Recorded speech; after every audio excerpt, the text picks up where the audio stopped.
My name's Ayden. We're here to cook some cheeseburgers. We've got approximately 7 burgers, approximately 7 slices. 7 slices of cheese. Come here, take a look at this, right? Never start cooking your burgers till you see the clock tingy is past 400, which it is now, so we will start putting the burgers on. You just take your burgers, they're all frozen and stuff, so you have to rip them off. You still cook this one. I will eat it. Side on or whatever. There's one. Come here there, brother.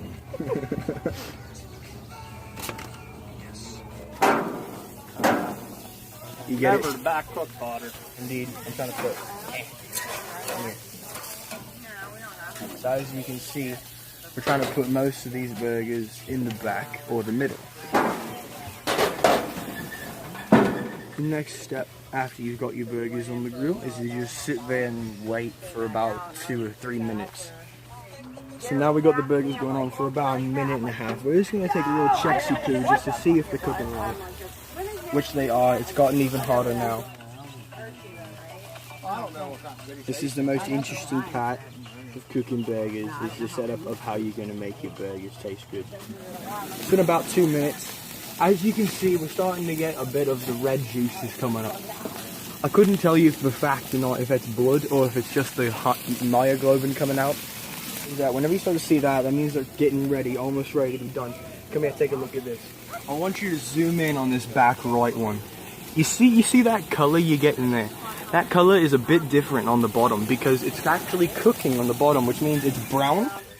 And what you're looking for, the secret tip that I always use, what you're looking for is about halfway up the burger to 3/4, whenever that's brown, or there's a bunch of juice on the top of it, you're going to want to flip it then. So we're probably going to wait another 40 seconds to flip these burgers.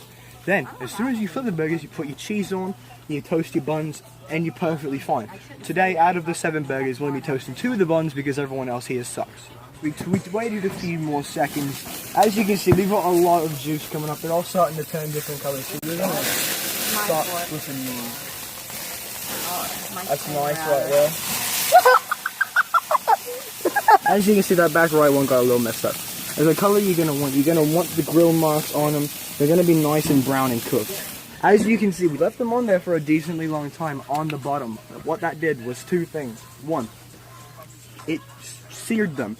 It locked in the flavor and it gave them a nice color. But what it also did was it cooked them the entire way. As in, we're going to put our cheese on all 7 of these, and by the time that the cheese is melted, they will be fully cooked and ready to go.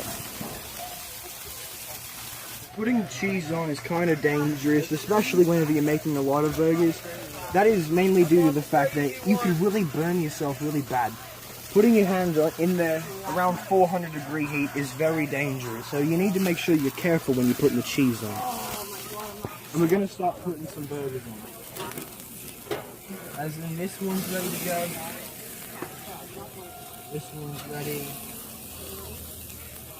Now we're going to let these other ones go for a few, but while we're doing that, we're going to start toasting our buns. Put it right there.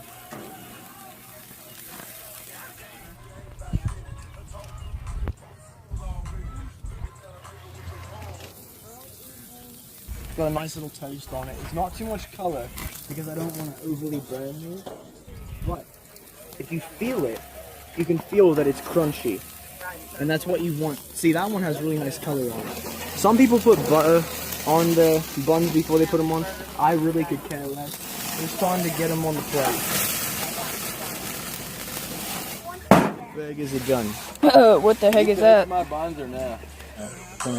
You got the bottom bone and the top bone. Which one do you want? This one. Official taste test with my brother. Yeah, but we need to put the buns down. Oh, I don't know where to put the buns. Oh god. What are we looking at? Let me see the inside. At a burger. Let me see. Hello there. 1 out of 10 what? First of all, I realized that these 2 top buns instead of having a bottom one. Out of 1 out of 10, out of the many times I've cooked burgers, I give it an 8.5.